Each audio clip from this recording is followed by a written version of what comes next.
चिराग पासवान कितना और लालची हो सकता है। इस अकेले सांसद पे मेरे प्रधानमंत्री ने विश्वास करके 5 सीटें लड़ने के लिए दी। अब अगर इसके बाद भी मैं गठबंधन से कुछ मांगूं तो मुझसे बड़ा नाशुक्रा कोई नहीं होगा, मुझसे बड़ा लालची कोई नहीं होगा। इसके चिराग पासवान कितना और लालची हो सकता है। विचारों से समझौता की बात हो रही है। नहीं, ये लालच की बात होगी। आप सोच रहे हैं मैं कहाँ से आया हूँ। 2021 में आप मेरे साथियों में से रहे हैं जिन्होंने मेरे संघर्ष के हर दौर को देखा है, जहाँ एक आदमी आपको मेरे आसपास नहीं दिखता होगा।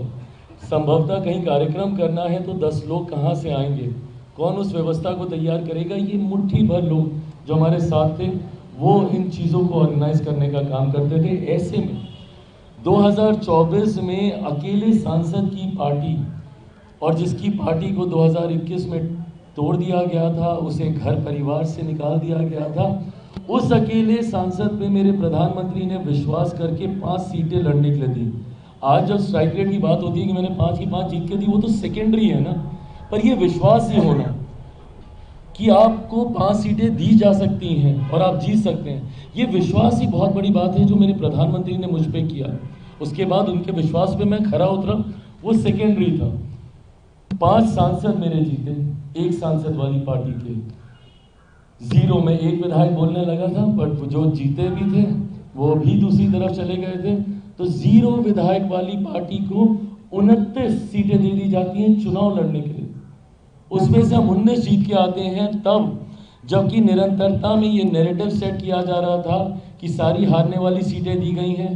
दहाई का आंकड़ा भी चिराग पासवान की पार्टी पार नहीं कर पाएगी, एंड जो कि इनोवेट डाटा के हिसाब से देखें तो सही भी था। 29 में से 26 हारी हुई सीटों पर मेरे प्रत्याशी चुनाव लड़ रहे थे, बट उसके बावजूद ये विश्वास होना गठबंधन का कि आपको 29 सीटें दी जा सकती हैं और आप उसमें से 19 आप जीत कर आते हैं।